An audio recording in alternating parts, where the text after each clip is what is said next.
allow me to introduce to you Tom Sigsworth of the Daily Telegraph.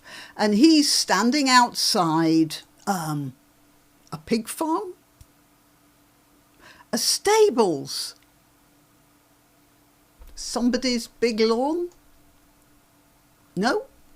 Actually, he's standing outside an RAF base, the RAF being the Royal Air Force, the guardians of the skies over our country, and he's standing outside a base that our Ministry of Defence has designated as home to the airplanes that carry a nuclear payload. Yes, there is a government department called the Ministry of Defence, and it seems that this is defence, it's Ministry of. That 5-foot high chain link fence that runs around the perimeter of the aforementioned airfield.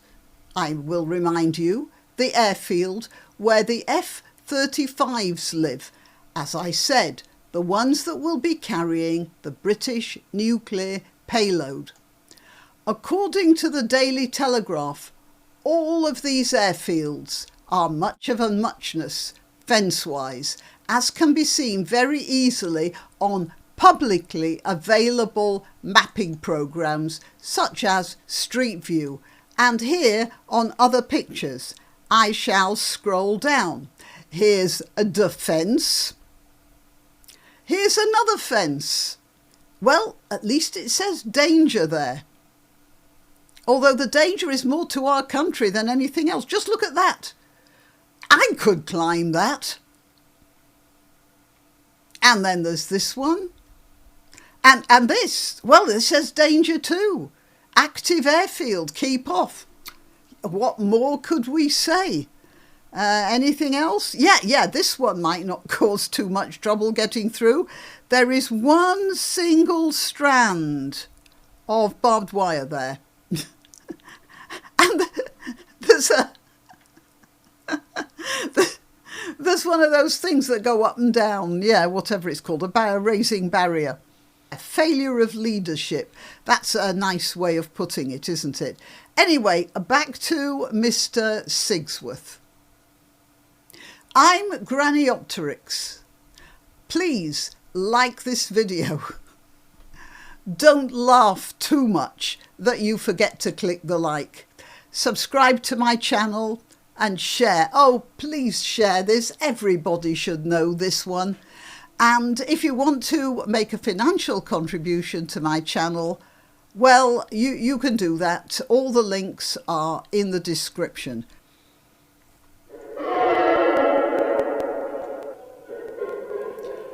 Right, so I said that the state of those fences are quite easily seen on things like Street View. So, I mean, just look at these. I don't suppose I'm giving away any... I mean, just look at that. I don't suppose I'm giving away any state secrets when I tell you that at several bases, perimeters are secured by hedges, garden-style wooden fences, and in some cases, no fencing at all.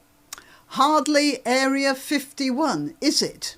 So, a week ago, 6 members of the Palestine Action were arrested for breaking into RAF Bryce Norton a week or so before that, and they caused £7 million worth of damage by spraying red paint into the engines of a warplane. Now, it didn't take them long to find those guys, did it?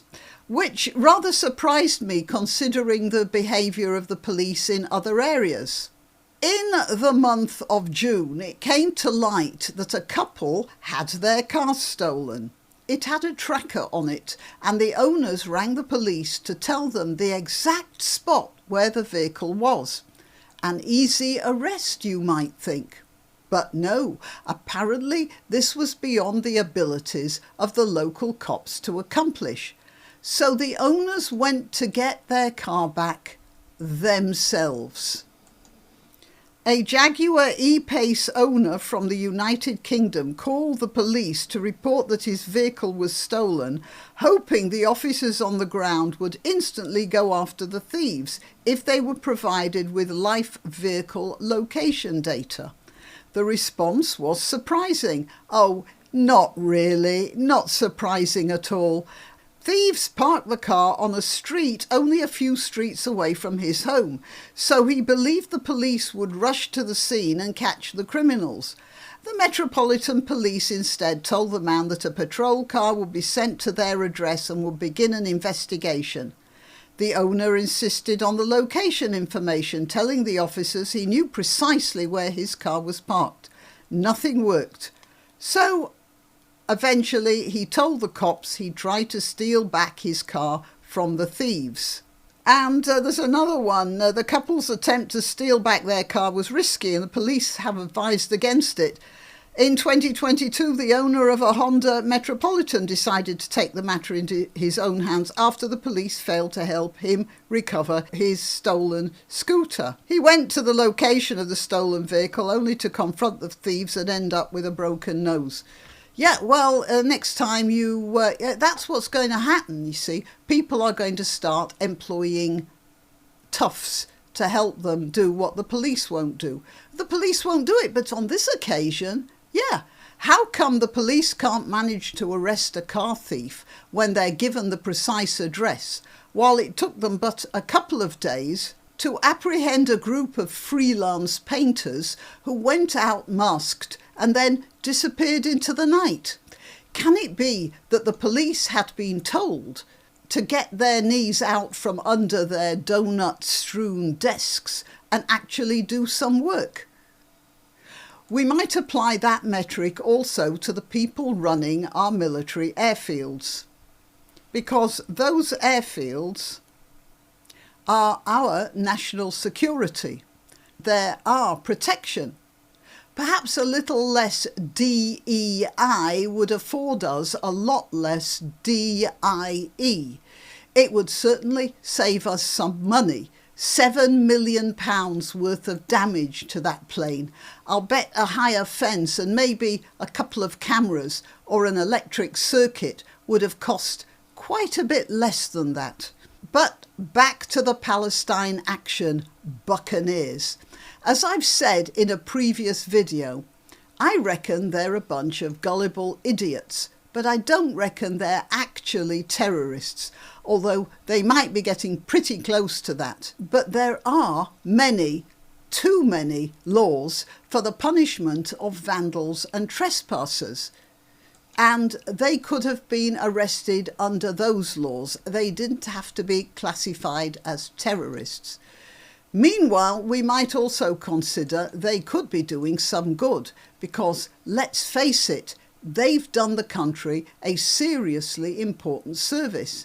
They're the only ones who've drawn our attention to this completely nutty way of running a country's defence system.